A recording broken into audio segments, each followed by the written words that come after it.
Gaza के खान यूनुस में सुबह से ही हजारों की भीड़ जुटने लगी थी, क्योंकि इनकी रातों की नींद 1.5 साल से उड़ी हुई थी। सुबह का इंतजार इस वास्ते था कि अपनों को तरसती आंखों के लिए खूबसूरत लम्हा आने वाला था। अलग अलग कैद से निकलकर जिंदगियां अपने अपने घरों की तरफ लौटने वाली थी। जेल किसी भी मुल्क की हो, वो कैदी की कभी हो नहीं सकती है। बंधकों की रिहाई और बंधकों की अदला बदली की तैयारी पूरी की गई। तनाव चरम पर था, क्योंकि कभी भी कुछ भी हो सकता था। अमेरिका से राष्ट्रपति ट्रंप इस रिहाई पर नजर रखे हुए थे।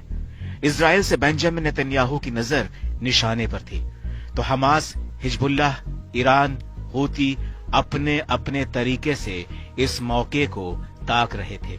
फिर शुरू हुआ औपचारिकताओं का दौर। काफिले में बंधकों को लाया गया, पहचान शुरू हुई, कागजी कार्रवाई शुरू हुई, ताकि सबूत सील बंद रहे, फिर ना कह सके कोई कि कोई छूट गया।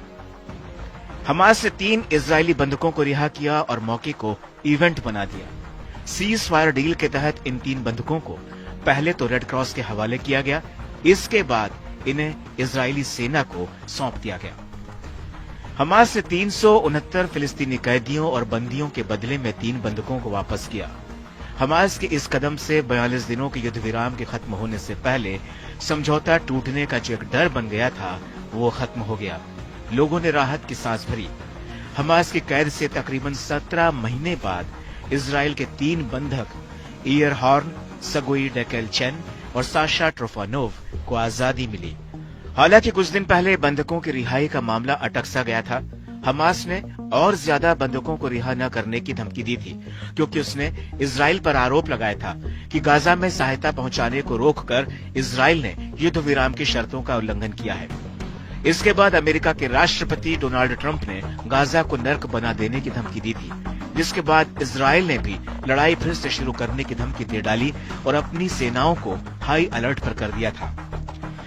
बहरहाल इजराइल और हमास के बीच युद्ध विराम को बरकरार रखने के लिए हमास ने पिछले महीने सैकड़ों फिलिस्तीनी कैदियों और बंदियों के बदले में 33 इजरायली बंधकों को सौंपने पर सहमति जताई थी, जिसमें महिलाएं, बच्चे और बुजुर्ग पुरुष शामिल थे। इससे पहले 33 में से 16 इजरायली बंधकों को वापस लौटा दिया गया था। अब 3 लोगों की रिहाई हुई। इसके बावजूद गाजा में अभी भी 73 इजरायली बंधक बचे हुए हैं, जिनमें से ये नहीं मालूम कि कितने जिंदा हैं और कितने नहीं। हमास अब तक इजराइल के 19 और थाईलैंड के 5 बंधकों को रिहा कर चुका है। आईडीएफ का कहना है कि रिहा किए गए तीनों बंधक 498 दिनों के बाद इजराइल वापस लौटे हैं।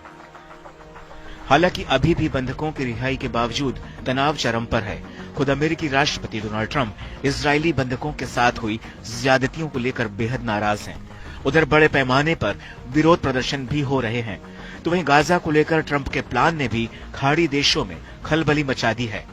अमेरिकी राष्ट्रपति डोनाल्ड ट्रंप ने कहा था कि गाजा से फिलिस्तीनियों को स्थायी रूप से बाहर निकाल दिया जाना चाहिए और फिर इलाके को फिर से डेवलप करने के लिए अमेरिका को सौंप देना चाहिए। फिलहाल अमेरिका इस प्लान पर चुप है, लेकिन आने वाले समय में गाजा में नया गदर देखने को मिल सकता है।